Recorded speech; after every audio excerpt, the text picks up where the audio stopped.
Hey everybody, how you doing today? This is pretty much a follow-up of the other video that I did earlier today when you had Los Angeles Unified School District coming out talking how they were going to test all their students and all the staff, okay, repeatedly. And they talked about how they would, if needed, quarantine your children in school and keep them from you. They said it as clear as day that they would isolate your kids in these schools if needed, okay? Now check this out. Over 900 in Georgia district quarantine as high schools shut. It says Canton, Georgia. A Georgia school district has quarantined more than 900 students and staff members because of possible exposure to the CV since classes resumed last week, and will temporarily shut down a hard-hit high school in which a widely shared photo showed dozens of maskless students posing together. Okay? I remember when these videos came out. When they were showing it in mainstream news, they were showing videos and camera, both, camera and just, still photos of all these kids jammed in the hallways, not wearing a mask. And I said, there it is. That was done there on purpose. They needed to show that. That's perfect because they're going to use it, just like we've been talking about. Oh, well, all the kids went back to school, the kids didn't listen, and now look what's happening. Now we literally have to lock everything down because it's 10 times worse because now the kids are spreading it. Okay? And they are saying that more and more kids are becoming, coming down with CV19. So you see their storyline, how it's, changing. First it wasn't, oh, they're not very susceptible. Well, now all of a sudden they're going to continue to say more and more and more how these kids are actually getting CV and dying from CV. Just wait for it. They're just going to continue to use this.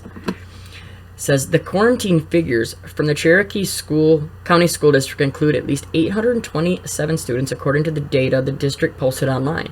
Located about 30 miles north of Atlanta, the district serves more than 42,000 students and began its new school year on August 3rd. On Tuesday, yeah, that's how it said it, posted its highest single-day death total yet in the pandemic at 137 fatalities, according to the State Department of Public Health. The state is currently averaging reports of more than 60 deaths each day, though people may have died earlier.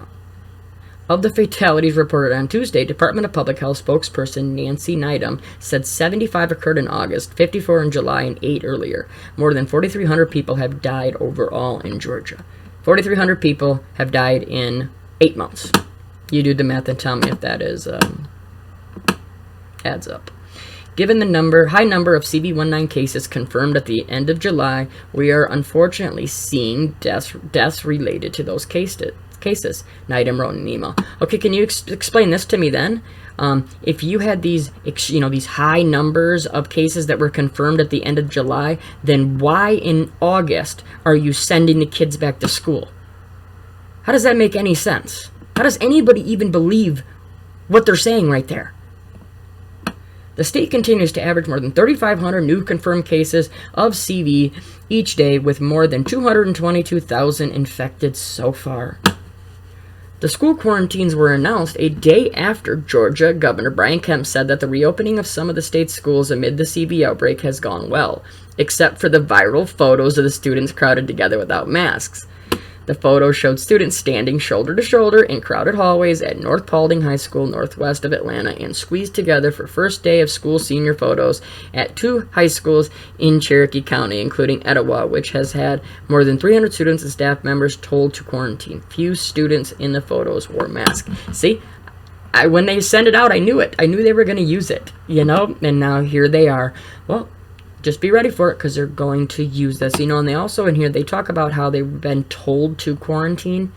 That's what we're going to have to watch for, because they can say, oh, well, we told them to quarantine, self-quarantine at home, or are they being told to quarantine and forced to quarantine in certain places? It says, Democrats strongly pushed back against Kemp's assessment that school reopenings were proceeding safely, blaming him and President Donald Trump for failures. Obviously, if it's political, there isn't a real threat. I'm sorry, but I will repeat that over and over and over again. If there was a true threat against all humankind, it would not matter. They would not care if you are Republican, Democrat, black, white, on the red party, the blue party, it wouldn't matter. They all would be in agreement, no matter what, for the better of mankind, for us to survive. Cherokee County School District Superintendent Brian Hightower said the district was temporarily shutting down Etowah High School starting Wednesday and had hoped to reopen the school on August 31st. 59 students, teachers, and staff members in Cherokee County School District have tested positive for the virus so far, he said, though it's not clear whether any of them were infected at the school. We anticipate positive tests among students and staff could occur, which is why we put a system into place to quickly contact, trace, mandate quarantines, notify parents, reported cases, and quarantines to the community. You see the mandate word? Mandate quarantines. Notify parents. So does this mean you're talking maybe you're going to quarantine our children and then notify the parents that, oh, sorry, they're positive and we're keeping them? I'm not saying they did that here, but you know that's definitely on the table. You know, and right here is why you know it. It says, Barbara Jacoby said in an email, she says this: we are not hesitating to quarantine students and staff who have had possible exposure to a student or a staff member who has tested positive.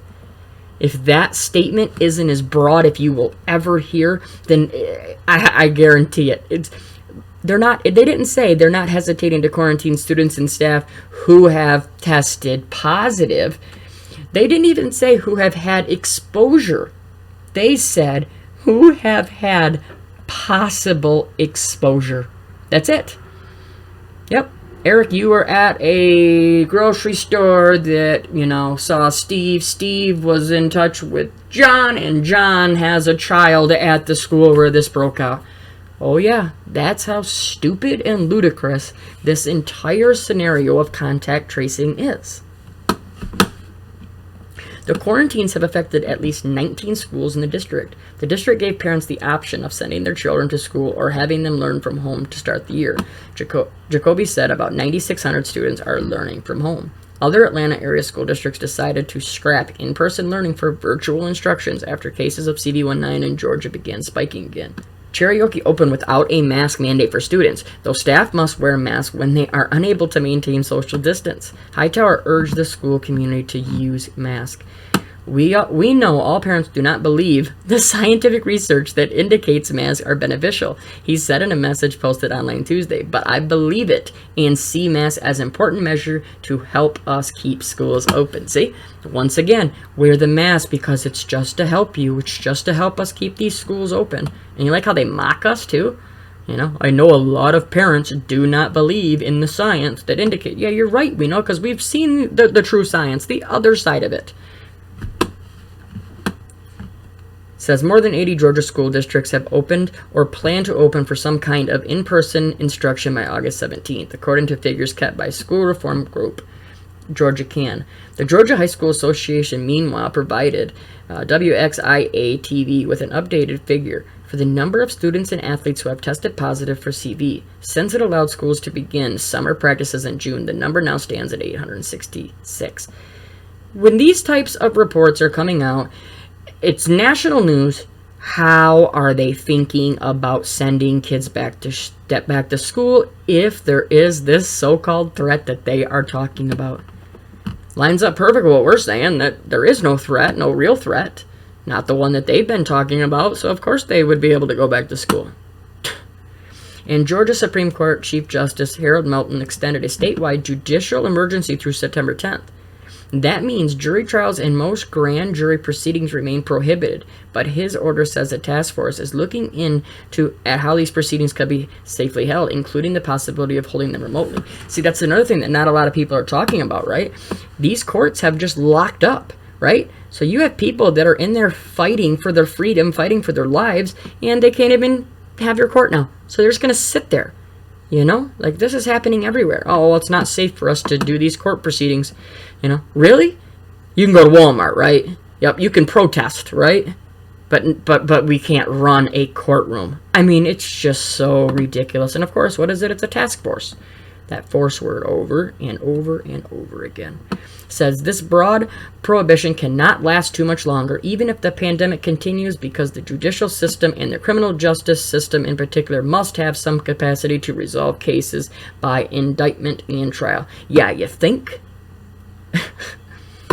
You know, it's just showing more and more how they are going to use this, okay? They're going to use your kids in so many ways, so please, please share this information. Please don't be one of the parents that gets the phone call and says, sorry, your son or daughter has tested positive and now we have to quarantine them. You know, we just got to stay ahead of this. That's why this is all about a plan. This is all about being prepared and nothing about fear. You need to be prepared ahead of them. So when all the other people are running around freaking out, what do I do with my kid? I can't get my kid out. You're already good to go because you didn't send them in the first place, or you are, you know, a few steps ahead of them. Trust me, it will help a ton. Please make a plan with your family. Sit down today. It costs no money. Sit down, draw it up, get a copy of it in each one of your kids' backpacks or in their, you know, whatever. If you have to send them to school, you know, whatever it takes. Let them know where they need to go if something like this happens. You know, you have no clue if they're going to send the kids home or tell them they're taking them somewhere else. You know, it's just a real scary thing when it comes back to your kids, you know. And I think that's why this is all going to blow up so big come this fall and winter, because of everything else that's going on. But I think that, you know, them holding kids against parents' will would be the ultimate, you know, firecracker for sure to go off. So, all right, I got a few more videos that I need to get done, and I want to get that information out to you. So I just want to tell you all, continue to share this information. Talk to your family, talk to your friends. We are making a difference. Every time you talk to some person, that is another chance that somebody will get the information, you know, in front of them, and it may save them, save their family from getting this vax or sending their kids into situations like this. I love you all. Please continue to pray every single day against what is going on. I love you all. Talk to you soon. God bless.